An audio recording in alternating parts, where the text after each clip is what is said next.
Mengapa Peguam Negara dan Menteri Undang-Undang terus berdiam diri sedangkan hakikatnya amat jelas?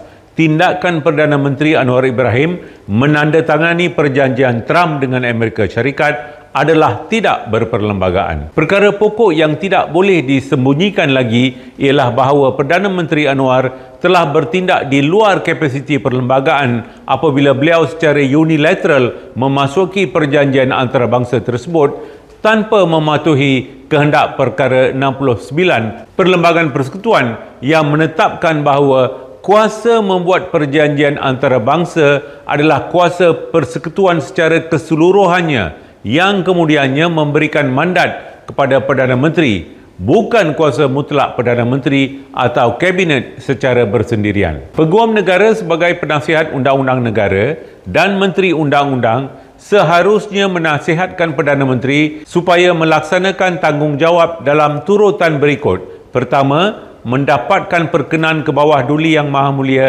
Seri Paduka Baginda Yang di-Pertuan Agong. Kedua, mendapatkan perkenan Majlis Raja-Raja. Ketiga, mendapatkan kelulusan Parlimen untuk memasuki suatu perjanjian dengan Amerika Syarikat melalui suatu rang undang-undang.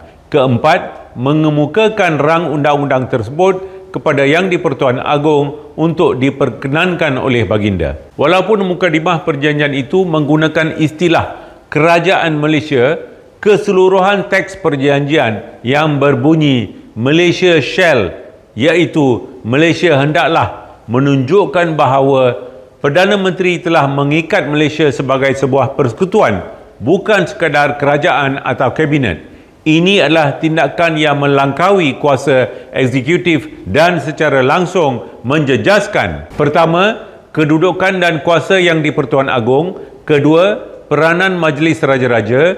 Ketiga, fungsi Parlimen sebagai badan pembuat undang-undang dan penyemak kuasa eksekutif. Soalnya sekarang, mengapa Peguam Negara serta Menteri Undang-Undang memilih untuk kekal membisu apabila peruntukan perlembagaan yang sebegitu penting diabaikan oleh Perdana Menteri? Bukankah tindakan Perdana Menteri menandatangani perjanjian Trump tersebut tidak berperlembagaan? Kebisuan mereka menimbulkan persoalan lebih besar. Adakah mereka bersetuju bahawa kuasa Yang di-Pertuan Agong, Majlis Raja-Raja dan Parlimen boleh diketepikan begitu saja?